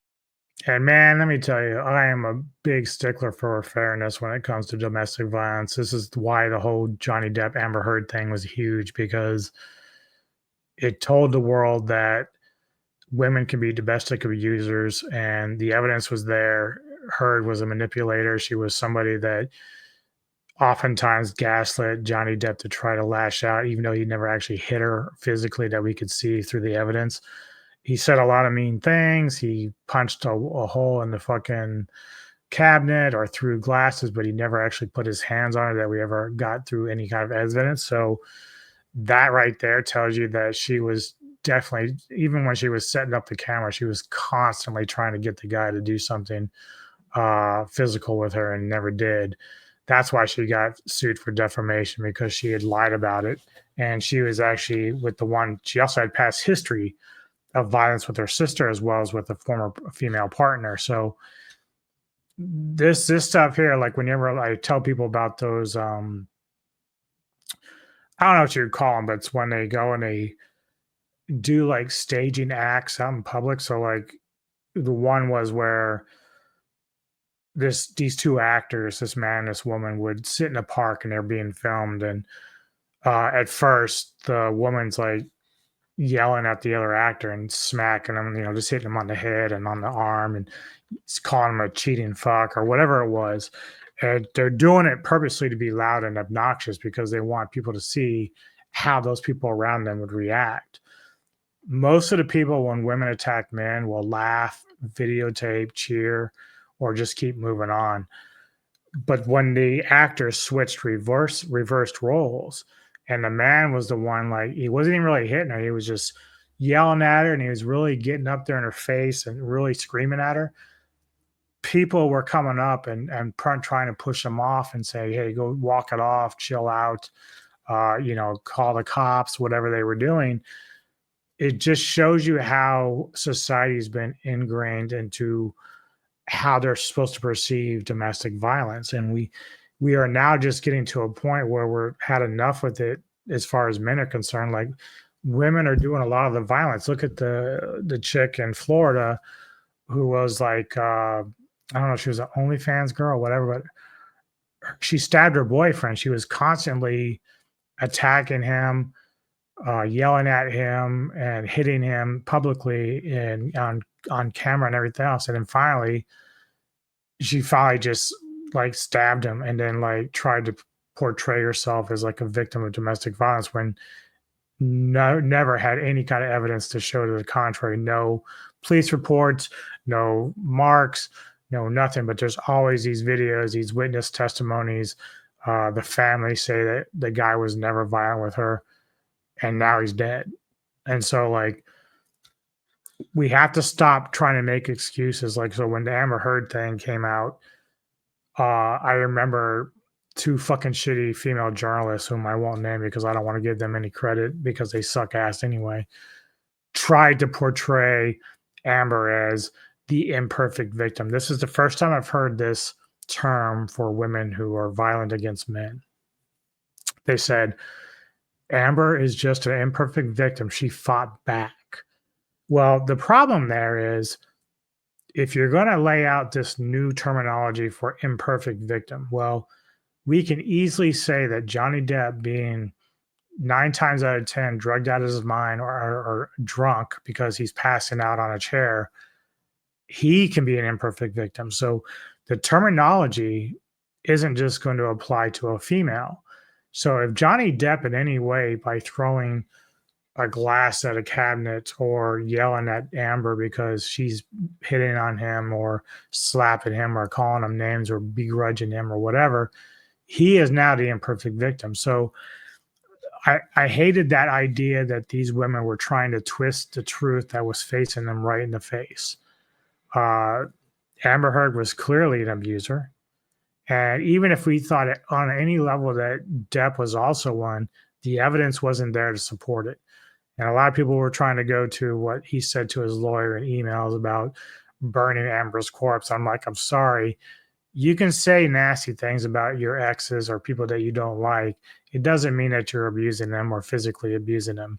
Whether or not Depp, I mean, at that point, Depp was probably very angry at Amber for what she was doing to him, not just through the divorce, but through public scrutiny and everything else with her OP Washington article. So it's understandable why Depp would say to his lawyer, like, when I sue this bitch, I'm going to burn her corpse. Like, that's terminology, basically how he worded it, but it didn't mean that he's actually going to burn her corpse. Like, we have to separate the words from him being angry from what actually would happen. Whereas we caught her on audio saying countless times that go and tell the world they're not going to believe you that you're the victim here. She was dead wrong with that. Dead wrong. And thank God the jury, the trial itself, the people on social media understood that and saw what was happening and didn't allow Amber Heard to win because of lies. Facts. This chick here deserves prison. Now, I'm not going to tell you how long she has been in prison because assault is, maybe 6 months, maybe less, 3 months, maybe. But something needs to happen. Like, giving this chick a slap on the wrist is just insulting. Attitudes and values. Just take a look at this evolving story called Female Fugitives. Why is pink collar crime on the rise? And I think you'll see what I'm getting at here. Of course, it starts by punching at men, but now even the feminist media can't ignore the facts. Men commit more crimes than women do. A lot more. This holds true over time and across cultures. In America, the incarceration capital of the world, more than 2 million detainees, males comprise 93% of the prison population. Men also account for 73% of all arrests and 80% of those charged with violent crimes. This disparity between the sexes is particularly stark when it comes to murder. 90% of the time, the ones who do the killing are men. All these numbers add up to what criminologists call the gender gap. But here we go.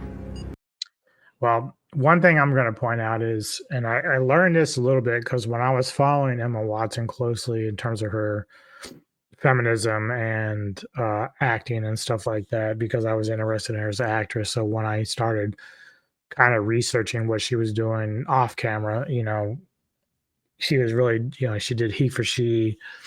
And I kind of thought at the time that she had a good vision in mind for trying to erase the anti-male propaganda that feminists generally have, even though eventually she fell into the same trap, unfortunately. But she was doing a book club, and there were some good discussions in there, a lot about the feminist points of view. And at times they allowed like men to give their opinions on stuff. And sometimes stuff got a little bit testy, but for the most part, a lot of the discussions were pretty good and pretty fruitful. But one of the things that I found through there was, we talk about women when they deal with sexual assault and rape, like how like they generally won't report it because of guilt or shame or lack of evidence, whatever the case may be, right? Well, then I found out that it's even worse for men, because men, when they are raped by women, like the shame and guilt even more, because here you are as a man in society where they tend to make women the weaker species, will sit there and say, like, you got raped by a woman? How fucking sad are you? You're a loser. So men are 10 times less likely to report a sexual assault from a woman than women are for men. And just think about how bad that is, because women oftentimes won't do it. And that's why they run into these problems years later when they're trying to take these men to court or bring the justice, like, because you didn't report it right away. But, obviously they're going through their trauma of dealing with those issues. So, but men, it's even worse. And a lot of times that shit builds up. That's not to say that why these numbers are heavy in the prisons, because men do create a lot of crime. But the reality also is that women won't be in there also because men aren't reporting these crimes. Like domestic violence, like a lot of times women hardly get any punishment at all. It's just sad. Like, you talk about unfairness. Like, that's really unfair when women can get away with assaulting you, throwing knives at you, whatever the case might be. Like, dude, look at what that one chick did. She must have been like maybe 18 or 19, and she was mad at her boyfriend, and they had a guy friend in the car with them. Dude, she purposely sped the car up to 100 miles an hour and ran into a fucking corner building and killed the two guys, her boyfriend and the other guy. And then, now granted, the judge put her away. Like, she charged him with murder for murder because it was premeditated. She didn't even let off the gas or brake. She ran that fucker right into the fucking wall. And so that's one of the rare cases where you have a girl, but that just shows you they're just as evil and crazy as any kind of guy is with shit like that. So we can't go through life thinking that women aren't as capable of doing evil things and bad things. And we can't just, like, these stats that these feminists like to put out all the time about men being the bigger problem. Well, even if your data suggests that we might be at the larger end of that, let's not try to paint women as these like little, does that can't, hurt people or do bad things. Like, let's just stop. You got those Jodi Arias people out there doing heinous fucking things to people. And, those women exist. And so now you see that chick in that Uber, and it's just, it's loose cannons, man. Like, women are getting fucking insane. Read enough academic journals and government crime reports, and some curious facts emerge. While crime rates in the Western world have steadily declined over the past 3 decades, the number of young women being convicted for violent crimes in some Western countries has increased significantly. Law enforcement records indicate the opposite is true for their male counterparts. In other words, the gender gap is closing. Why? In some UK cities, the number of female arrests increased by 50% from 2015 to 2016. That's more than a blip. A 2017 report by the Institute for Criminal Policy Research at Birkbeck, University of London, Dude, that's came up with crazy. this In sobering 1 data year? point. Fuck. The global female prison population has surged by more than half since the turn of the century, while the male prison population increased by just a fifth over that same period. Women and girls may account for only 7% of all incarcerated people today, but their numbers are now growing at a much faster rate than at any time in recorded history. Well, would you look at that? Turns out that when women are thrown into the lion's den that men have scrapped in for centuries, suddenly the demands and the pressure that comes with them make them not just as reckless, but more than we ever were. If male crime rates spiked like this over such a short period of time, the global media frenzy would be all over it. Titles like The Disease of Masculinity or Why Women Are Needed More Than Ever would be in circulation for weeks. Now, part of that just has to do with the potential men have when they put effort into something. But the real reason we don't hear about these stats is that women continue to be coddled as if they still don the apron and make pancakes in the morning. Much of Western society still sees the innocence of the kinds of chicks people would see in the 1920s. But we're not dealing with flapper girls and risque ankle photos anymore. The women of today don't even resemble what they continue to pretend to be in the public eye. Hi, ma'am. Do you have stuff in your coat right now? Employees said they saw you stuff from your basket into your jacket. No, I just put all my stuff back because I was supposed to meet my other half here and he never showed up. I just tried calling him, actually. Okay, so if we search your jacket, we're not going to find any items. I'll give you an opportunity right now to take everything out. But it's going to be your one and only opportunity. Okay, fine. I have a hat and gloves. All right, there we go. It's just cold outside. I don't have any money and I just want a hat and gloves. You don't have hat or gloves? I'll buy these for her. Thank you. Are you serious? Thank you. But don't do this, okay? I know it's tough, but there's other ways. Call us for help, all right? When a man does it, it's smutty. But if a woman did it... So who's the head honcho here? You tell me! Come on, kiss me! Kiss me! And tell me who's the head honcho here! What, I'm not hot enough for you? I'm not hot enough? I'm not hot enough for you. Kiss me. No. No, no, no, no. I'm not sexy enough? I'm just Oh, don't spit. Tell me I'm fucking hot! Tell me put fucking like a muzzle on her or something. Fucking sexy. Tell me. Tell me. Tell me. Something is wrong with you! Some modern women, influenced by radical interpretations of feminism, view men as unnecessary or even problematic, diminishing their value in relationships and society. This mindset can erode the foundation of mutual respect essential for healthy connections, often pushing men away from engaging with women who hold such views. It's important to note that these extreme perspectives represent a deviation from the true essence of feminism. True feminism is rooted in the principles of equality, mutual respect, and collaboration between genders. It seeks to uplift both men and women, recognizing their unique contributions and fostering harmony. However, when feminism is misinterpreted or weaponized to promote antagonism or superiority, it creates division rather than unity. Yeah, Neko once said that, and this is again why I love her to death. She said that women don't want to be treated equal. They want to be treated uh treated as special. So she sees feminism as a way for women to kind of like skip over the idea of equality just so they can be treated special, more special than everyone else. And I had to agree with her. Not every feminist is like this. I've met women that are feminists that understand the true meaning of what they're trying to achieve without trying to, disrespect men or, use men as like some sort of like platform for them to rise up in any kind of company or career. They know exactly what it is that needs to be fixed, but they don't go around acting like they hate men. So, but a lot of the biggest mouthpieces that we see, the Gloria Steinems and stuff like that, even though Steinem's been around forever and was a big part of that movement back in the 60s, the reality is their vision now is corrupt and poisoned from their own hatred of men. One of these reasons why I do bring up Steinem, because obviously Emma Watson is a friend of hers and a big admirer of hers. But I remember during Trump's first run, when Hillary was running for president, and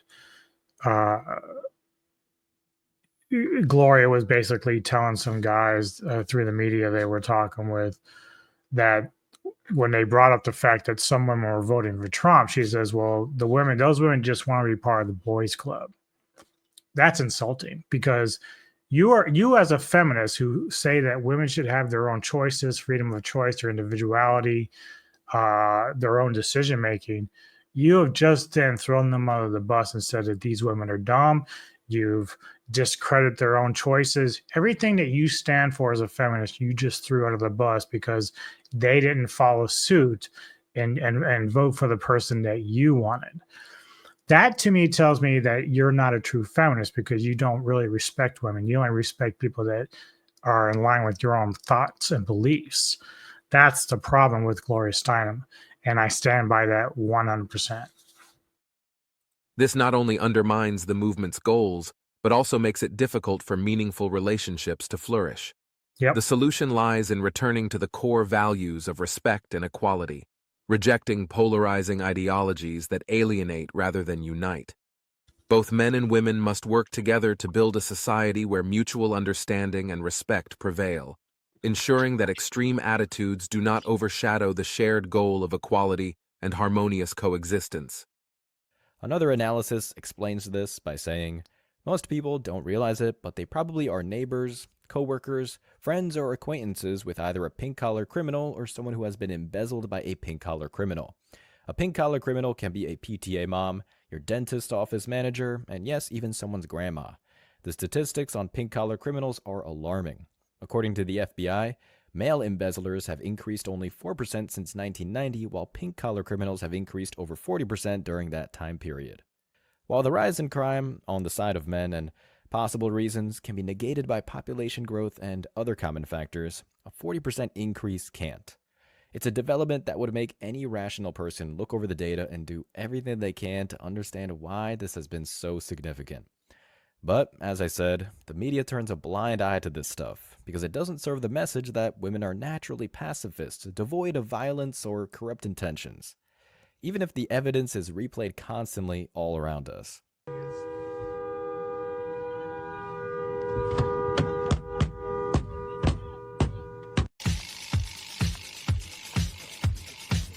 Anybody else realize that children born in 2023 potentially live to see the year 3000?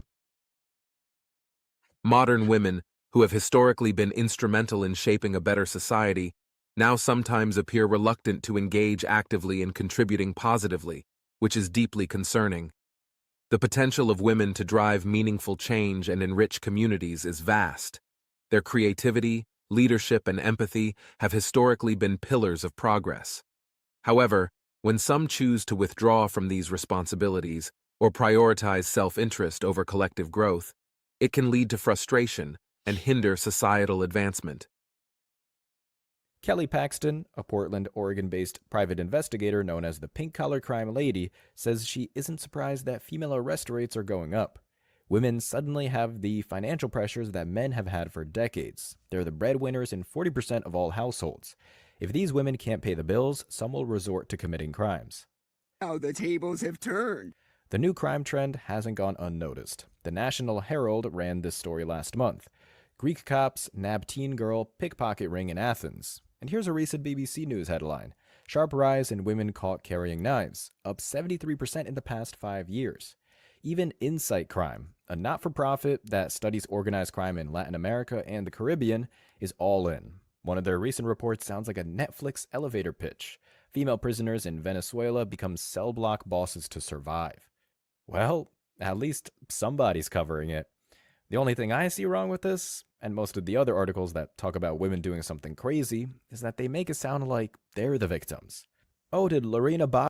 Well, of course, because they, even with the women carrying knives, one first thing they're going to say is, I carry it because I fear that men were going to attack it. This is the same thing. This is the same thing that we dealt with probably about a year or two ago with the bear versus man in the woods thing, where the meme was, what would a woman do if she's walking in the woods and she came across a man or a bear? Who would she choose? And the women, at least someone were saying the bear. And I sat there and said to myself, well, there's so many problems with the way that the meme is set up anyway. One is you're already assuming that every man is going to be there to harm you. Now, the funnier thing about it is a man in the woods means he's probably hunting the bear, or he's hunting something else and the bear just happens to be there and he'd probably save your ass from the bear. I got actually lost a female friend because of this, because I disagreed with the meme. I disagreed that women should automatically be afraid of men. Like, I think that's just a ridiculous thing. Obviously women should be cautious, but you should be cautious with anybody. You should be cautious around other women. It's not a gender thing for me. Like, human beings can be bad or good. So for me, if I'm walking down the street, I'm not going to be cautious of anybody, but I'll be cautious. I'll be aware, but I'm not going to be fearful of somebody that I'm walking down the street next to or whatever. And the funny thing is, that doesn't mean nothing can happen. You see videos all the time of people being attacked, women or men, just out of nowhere from somebody on the street. But the reality is, I'm not going to live my life in fear. And of course, they're going to say, well, you're a man, so you don't have anything to worry about. That's not true. Men actually have a lot to worry about when it comes to violence in open, in the public. A lot of times women, when they get in trouble with, an attacker, it's usually in private settings or when it's dark and they're by themselves. This is why one thing I've always said, the best thing that women can do is to stay in groups and to not leave each other alone with like people they don't know. This is why we have a lot of these younger parties with these teens these days where, your drunk friend is staying behind because she finds a guy cute, and then all of a sudden tragic happens where she's raped by that guy or a couple of guys. And then, the girls didn't look out for their friend. They didn't put their foot down and say, no, you're coming with us. But, it doesn't take the accountability away from the man and the guys that are doing this. But the reality is that bear man situation is ridiculous. That's why I made my own meme where if I'm in a forest and there's a bear and a woman, well, and the bear's chasing us, I'm going to shoot the girl in the leg and then run and let the bear eat her. Like, that was my rebuttal. I was more in sarcasm, but that was just me kind of poking fun back at the idea that, every guy that a woman comes across is going to be a rapist or a murderer. I think it's just a very gaslighty type of notion that I find very offensive. But people are going to believe what they want to believe, but obviously he's right. When we talk about the rise of women violence on men, it's always going to be seen as like some sort of like excuse that they're just protecting themselves. Or if a woman embezzles money, it's because she was owed or due something that, that she never got when she should have been entitled to. It's really a weird dichotomy of how they tried to apply that shit. They cut off her man's sausage? That's justice for you. Oh, did that chick just key someone's car? Looks like we have another cheater on our hands. Oh, did Cardi B drug random Johns, take advantage of them without protection, and steal their money? Man, things are getting rough out here. Sure glad she's in a better place. I mean, come on. Venezuela has collapsed horribly over and over in the last century. But you don't see articles documenting how men struggle to become cell block bosses to survive. It's this kind of crap that makes women do whatever they want, whenever they feel like it. It's why we now find situations like this everywhere on the internet, but never on the news. It's the disease we see everywhere, but those in power just refuse to talk about it. Why is it that when we describe a man as hysterical, we mean he's a funny, funny man? Yet when we describe a woman as hysterical, we mean she's hysterical. Why is that? I'll show you. Completely unhinged, and nothing legal to stand in their way. The article continues with, what's really cemented this pulpy women behind bars image in the collective conscious, though, is Crime Has No Gender, a controversial Europol campaign that launched last August. Are women equally capable of committing serious crimes as men? Reads the news release. The female fugitives featured on Europe's Most Wanted website prove that they are. Continue. To show that women can be vicious sociopaths too, Europol asked 21 of the 28 EU member countries to select a single fugitive for their campaign. The methodology may have been flawed and the sample size small, but the gimmick worked. The bad girls theme was reflected in the head count. 18 females, 3 males. Elena Putrovic, Russia, who trafficked 9 young women into Spain and forced them to work as prostitutes, made the list. So did Dorota Kazmierska, Poland, a 44-year-old femme fatale who killed her husband by shooting him in the head. Then there's Zorka Rajic, Croatia, a blonde desperado who works in sales, narcotics, psychotropic substances, firearms, munitions, and explosives. I could keep going on here, but I think you're starting to get the point. When women are discovered to be the bringers of crime and general destruction, much faster than men ever were, the journalists try and question the integrity of the studies. It's why we see a franchise like Star Wars stripped down with messaging and movies like Sound of Freedom that shed light on actual issues, burned by worthless critics on Rotten Tomatoes. Not only that, but when we see prison shows and movies regarding women, they're always shown in a positive light, victims of circumstance that are simply doing anything they can to survive. It's the same argument we see for LonelyFans girls. They grow up in a country with countless opportunities, but the primary excuse for debasing themselves is that the world is cruel and cold, only to spend this supposedly hard-earned cash on a trip to Bermuda for more content. Additionally, if we were to include the actions that should be crimes... That kind of reminds me a little bit of Extra Emily from OTK. Like, she was in the hot water recently because she's a cute, bubbly Asian little gal. And, one of the reasons why OTK brought her in is because she does have like a nice following and she's very energetic and fun and all that stuff on camera and stuff. But we start to kind of see the dark side of her as well with some of the stuff that she does. She doesn't mind running red lights with her car and while still filming and whatnot. That got her in trouble. But then, like, she has parents like everyone does, and their parents had paid for her college that she never finished. And it was quite a bit of money. Apparently, we're talking like over 150 grand for her to attend a college that she didn't stick with. She decided that she wanted to be a streamer, and she succeeded. You know, she's been a very successful streamer, but her parents wanted her to pay back. Now she says she's doing it, but then there's things that happen where she says stuff like, you know, I really don't want to pay him back.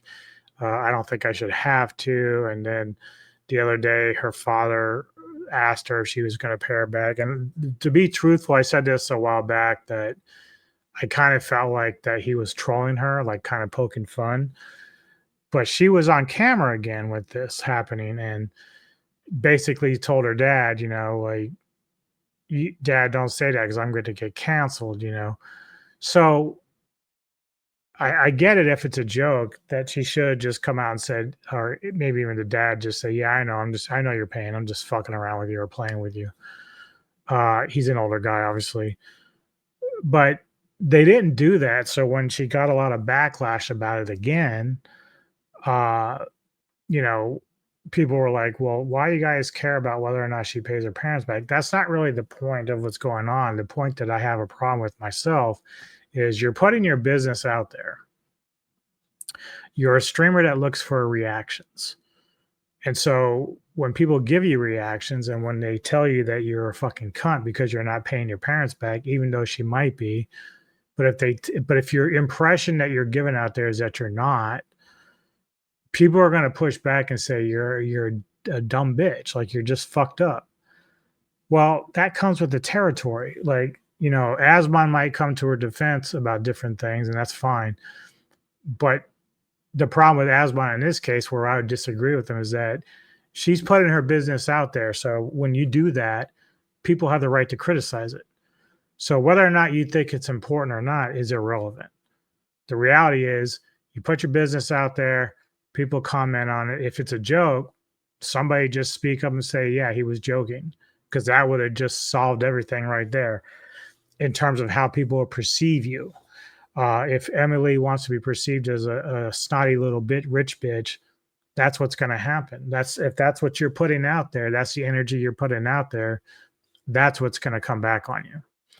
You know, Emaru, who's one of her good friends, doesn't do it. She has her own issues, like in terms of pros and cons, right? But for the most part, Emaru kind of keeps her nose clean in terms of like how she portrays and what she says on stream or whatever.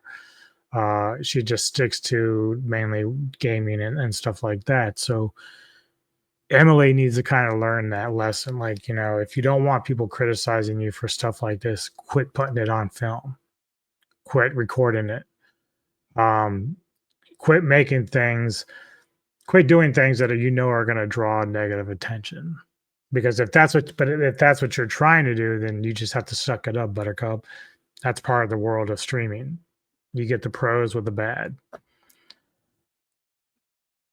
Child support claims, alimony, perjury, and more, the female crime rate would be astronomically higher than anything we've seen from men. But that doesn't happen, so we see this. My wife informed me that she wants a divorce, and I left just to keep the peace. Keep the peace, and I'm still here.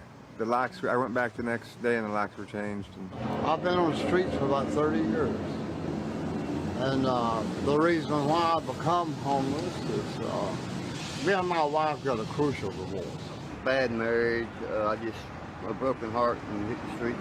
Me and my wife getting a divorce. Family, 1 minute they want you to stay. A week go by, time to leave again. So it's just very difficult. Well, I went through a bad divorce, lost everything I had, and moved out here to start over. Went to the doctors, and doctors took me out of work because I got rheumatoid arthritis and my liver's failing. Lost my house, my kids, my car to a violent relationship. A broken marriage. Relationship. Yeah, lost it. I have emotional issues I couldn't deal with. Car broke down. Ran into the wrong people at the wrong time, got robbed, lost pretty much everything. Divorce, then I rented a room and then I came down with epilepsy and started having seizures, and the guy didn't want me there, and the next thing I know, I was in a assisted living house. Look, can we just talk for a minute? Is that how long it takes for Rick to trace my location? Come back, Morty. I miss you. You miss the old me. You miss someone that loved you so much you never had to love him back. How do you know I don't want to love you? Because I'm not sick. Divorce has a profound and varied impact on men, affecting their emotional, financial, and social lives. For many men, it represents a significant upheaval, leading to feelings of loss, loneliness, and even a reevaluation of their role in relationships. In contrast, women may approach divorce differently, often viewing it as a transformative decision, a chance to start fresh and embrace a new life ideology. While this perspective can be empowering, it can also create a perception that women move on more easily, seemingly unaffected by the deeper emotional consequences. This disparity in how divorce is experienced and processed can be particularly triggering for men. The ease with which some women adapt to their new circumstances may inadvertently deepen the emotional wounds for men, making them more cautious. Well, that's facts because a lot of times, 9 times out of 10, it's easier for women to move on to a different person romantically than it is for men. Like for me, like my wife, if we were to divorce, even though we both have said that we really don't plan on remarrying it, if it never worked out or if one of us passed, it's just we're not gonna remarry.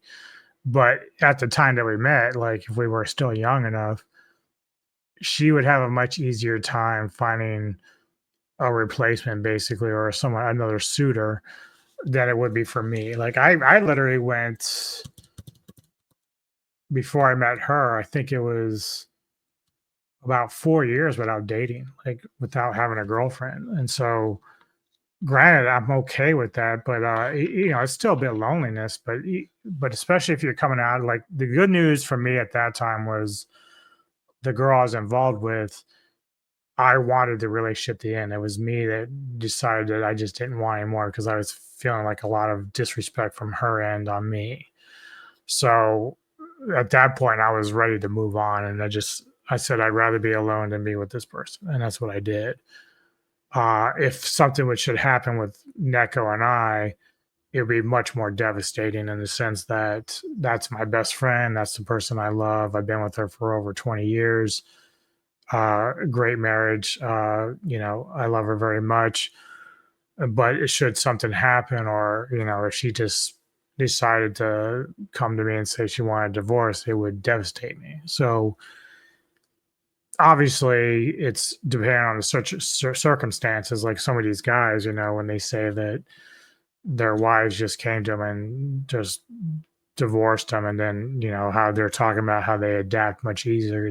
It's a real true statement that for women it's generally a lot easier. That's why even with some of those videos that I was telling you about earlier, where the boyfriends are checking on Tinder for their girlfriends, a lot of these girlfriends, when they're being caught on these apps in the video, they're either giggling and laughing or they're saying that this guy is going to come back to them anyway. Meanwhile, the guy, if you look at their faces and their reactions, they're devastated because some of these guys have been in those relationships for like a few years and, they had plans of maybe marrying this girl. So the way that these women handle it versus the way that the men do when they find out that their woman's on Twitch, or not Twitch, but Tinder or these other dating apps, and the way that their girls are kind of like, it's no big deal. You're going to come back. That's the mistreatment that they give and how they treat their men. Like, it's like, that's why men should be taken more seriously when it came to like how devastating it is when they get hurt. And women are so callous about it sometimes. And it's like, that's the really disappointing thing about it. Even when you hear about women who cheat on their men, whether in relationships or marriage, they often say, well, I felt like I was invisible in the marriage, or you weren't paying any attention to me, even though that guy might be working his dick off to provide a great home for her.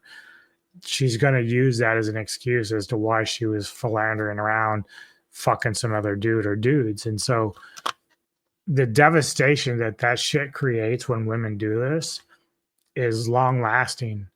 When I got cheated on by my girlfriend back when I was 18, it changed my whole perception about women and how much trust I could actually give them. It took a long time from that point to about 32 when I met Neko to kind of regain a lot of my trust. Even when I was dating in between, I was always keeping these girls at arm's length because I was waiting for the ball to drop. And I was like, just kept waiting and waiting and waiting. And because you always saw things that you felt like you saw signs that, you know, they were handling whatever argument we were having much better than me because they knew they could move on very easily. And that's the thing. And I think men now are just fed up. Like we're done being, you know, punching bags for these women and how they treat us, whether you're young or older. Like I said, those Tinder videos are very alarming how pissed off these guys are and how hurt they are when they realize that their girls are being deceptive. And hesitant when considering new relationships. The fear of repeated experiences and the perceived lack of accountability or reflection on both sides contribute to their wariness, especially in engaging with modern women. Thanks for watching Sigma Traits. So, yeah, there you go. There's a lot to unpack there. It wasn't as much about the lack of attention women were getting, so the title was a bit misleading, but there was still some pretty interesting discussion in there about different things that are going on with women and men. And yeah, so that's basically, give me your opinions, man. Let me know in the comments below for both topics how you feel about it, if you're up to date on it, or give me your thoughts on it. But either way, coming up this week, tomorrow, Mr. Tony and Dad and I are getting back with the Ghouls of Midnight, doing my pick of Taps, and then we'll be doing his pick, Freaked. So 2 movies that we'll watch and review. Then Friday, I'm getting together with Kevin Lambert of Kaiju Connections, Entertainment Headquarters, to do Kaiju Connections, and we're going to review the movie The Bermuda Deaths. Then later on, the professor and I will be doing next Vintage Cult Cinema. We're doing the Boondock Saints. Saturday, Neko and I will be giving our review of Maryland Death Fest 2025. We got back earlier this week. We'll be showing you some of the merch we got and talking about the bands that we were seeing and what we liked the best out of it. And we have some footage that you can see on my channel right now, little clips that I put up from the festival. Later in the evening, Olvin and I will get together for another edition of Silver Screen Savants, where it's his pick of Chitty Chitty Bang Bang.